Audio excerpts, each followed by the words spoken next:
কোনো ছাত্র যদি এসে বলে মহারাজ আমি ডাক্তার হব, তবে ভগবানের চরণে অনেক প্রার্থনা করি, আর সত্যি ওই ছাত্রটা যদি ডাক্তার হয় আমি গ্যারান্টি দেব ও শুধু ডাক্তার হবে না, ও মানুষ ডাক্তার হবে, মানবিক গুণে গুণান্বিত একজন ডাক্তার হবে, সমাজ সেবক হবে, সেবক ডাক্তার হবে। কেন জানো? আজকে এমন ডাক্তার খুঁজে পাওয়া যায় না। আমরা বারবার শুনি, কানে আসে, বড় লজ্জা হয়।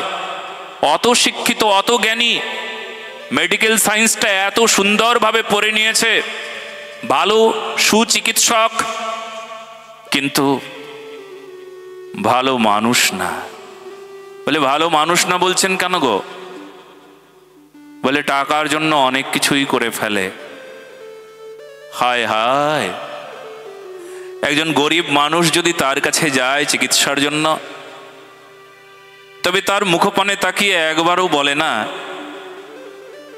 দাদা বা বাবা আপনাকে মনে হচ্ছে খুব দুঃখী, আপনি টাকাটা, এই যে অপারেশন হবে, টাকাটা কি করে ব্যবস্থা করবেন, কি করে টাকাটা জোটাবেন? কখনো কোনো সময় বলেন? কখনো এইটুকু সহানুভূতি তো থাকা উচিত। শিক্ষার গুণ হলো সহানুভূতি, শিক্ষার গুণ সমব্যথী, শিক্ষার গুণ দয়া, শিক্ষার গুণ শ্রদ্ধা, শিক্ষার গুণ অন্যকে সম্মান। যদি শিক্ষার গুণ এই সব শিক্ষায় না থাকে, তাহলে তাকে শিক্ষিত কেমন করে বলবো?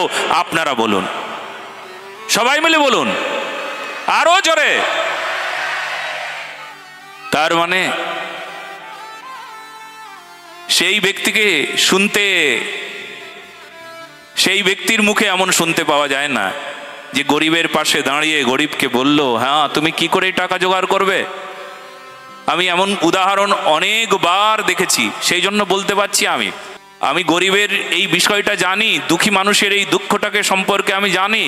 গরিব মানুষটা বলবে, আমার একটা রিক্সা ছিল, রিক্সাটাও অ্যাক্সিডেন্ট হয়ে যেমন আমার পাটা কেটে বাদ দিতে হয়েছে, রিক্সাটাকেও আমার ভেঙে চুরে গেছে, আমার আর কিছু নাই। একটা ছেলে আছে, একটা মেয়ে আছে, ছেলেটি হায়ার সেকেন্ডারি পড়ে, মেয়েটাও পড়াশোনা করছে ক্লাস 8-এ। আমাদের আর কিছু নাই, রিক্সাটাই ছিল। এখন আমি এই অবস্থায় পড়ে আছি, সামনে অপারেশন, আর সেখানে 2 লক্ষ টাকা লাগবে। টাকা কোথায় পাবো তাও জানি না, কি হবে কে জানে।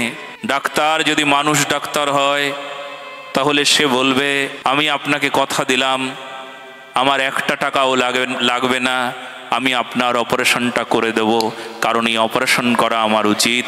টাকার দিকে তাকালে চলবে না, কারণ চিকিৎসা করা আমার স্বভাব, আমার ধর্ম, সেই জন্য আমি আপনার চিকিৎসাটা করব।